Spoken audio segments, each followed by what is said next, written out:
Okay, magandang buhay mga sadik. Welcome to my channel. At kung bago ka pa lang sa aking channel, pwede kang mag-subscribe para maging update ka sa mga tutorial na ating i-upload. Okay? So ngayon, ang pag-uusapan natin yung Planet IX token. Yan. Okay. So ngayon, ang pag-uusapan natin ay itong Planet IX token, okay? IXT, swap to USDT, transfer to Binance, and then sell to P2P trading to GCash wallet. Okay. Ah, ang gamit ko, okay? Ang gamit ko sa transaction ay itong Bitget wallet, Okay. So, any wallet naman pwede niyong gamitin, okay? At meron din yung mga swap katulad ng sa MetaMask, no? O kaya dun sa SafePal. Okay, pero dito sa Bitget, itong ipapakita ko sa inyo ay mas nadadalian kasi ako dito, no? So dito, ito yung wallet ko, i-click mo yung swap, okay? And then, ilalagay mo yung maximum. So, ipipiliin mo yung IXT and then pipiliin mo yung USDT. Tapos, i-click mo yung confirm. Okay? Pag na-confirm mo na, ayan, sasaksid siya doon sa Swinap mo, no? So, kanina, nag-swap ako ng 400 IXT dahil may nagpabenta, no? May nagpabenta sa atin. So, ako yung nag-process, dinala ko lang sa GCash niya. Okay. So ngayon ay naka-USDT na yan, yung IXT mo, i-swap mo sa USDT. And then ita-transfer mo naman siya doon sa Binance, no? Halimbawa, kung wala kang Binance, pwede mong i-transfer sa ibang may Binance, okay? O kaya naman kung kaya mong i-process through your own Binance, i-click mo lang yung send, okay? And then, pipiliin mo yung USDT na token, okay? And then, yung receiving address, ilalagay mo rin yung amount, okay? And then, i-confirm mo, okay? So, pag lalagay ng receiving address, pupunta ka sa Binance Wallet, no? Doon sa deposit. Yan, i-click mo yung deposit, and then, i-click mo yung network, which is Polygon, pag galing sa MetaMask, Bitget, or sa SafePal, no? Polygon network dapat, no? Tapos ikakopy mo dito yung wallet address. Okay. So pag nakopy mo na, dito mo na ilalagay, yan, dito sa receiving, tsaka yung amount, and then confirm. At yan ay magsa-success na. Okay. USDT transfer done. So na-transfer mo na yan sa iyong Binance. Okay. Ngayon, ito na yon. Pagdating mo sa Binance wallet, makikita mo dyan, completed na, no? Within, I think, pinakamatagal na yung 30 minutes. Okay, depende sa blockchain process. So ngayon, kapag nasa Binance na, pupunta ka naman dito sa spot, no? From the spot, i-click mo yung transfer, and then ilalagay mo sa taas spot to funding. Okay? And then pipiliin mo yung token na USDT, and then i-click mo yung maximum. Kapag nasa funding wallet na, okay, yan, i-click mo naman yung P2P, peer-to-peer, no?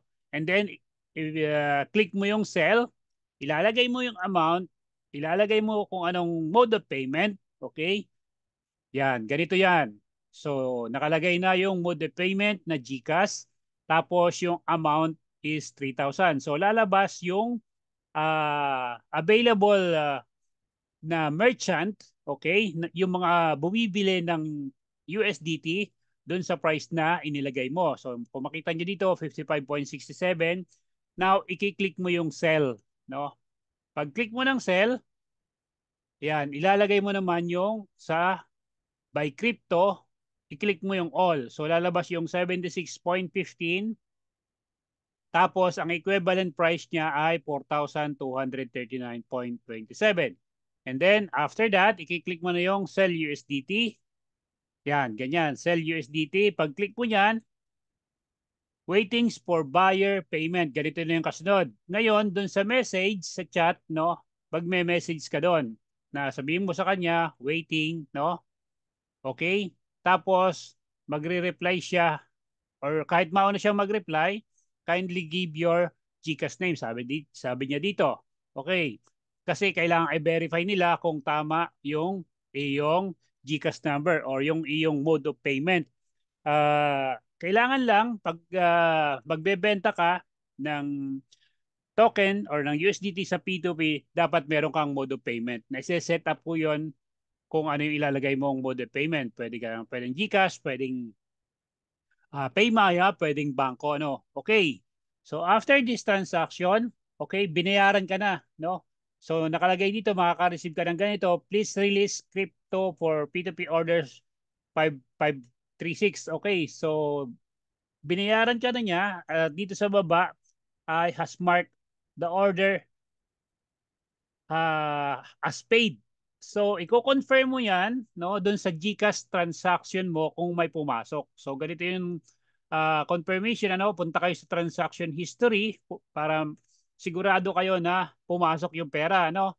And then, pag na-confirm mo na meron ng transfer, ay ganito naman yung iyong susunod. Payment received, no? I-refresh mo lang yung iyong Binance para makita mo yung payment received, no? After mong i-click yung payment received, i-click mo rin yung I have received and verified the following amount. Okay. And then after that, confirm release, no?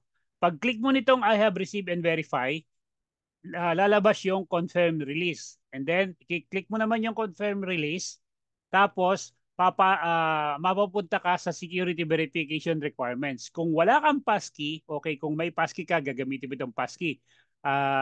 Sa ngayon, hindi ko yung ginagamit. So, may passkey are not available. Ang i-click mo. And then, yung papalit dyan, no? Dahil wala kang passkey, ay papalit yung one-time password. Ang naka-activate sa akin na one-time password ay Google Authenticator. So, kokopyahin ko yung Google Authenticator ko na numbers, no? And then, ilalagay ko dito. Ipipaste ko siya dito sa security verification. Kapag na-paste ko na dyan yung Google Authenticator code, ay automatic na siyang papasok at magsasucess na yung binenta kong USDT. So, ganun lang siya kasimple, ano? At makikita na natin dito sa ating balance yung USDT na nabenta. Okay? So, that's all for now. And I hope na nasundan nyo yung ating tutorial in this video. And don't forget to like and subscribe. And click the notification bell also. At para naman ma-notify kayo sa mga upcoming tutorial and videos ni Captain Salik. So this is your Captain at your service. Ciao.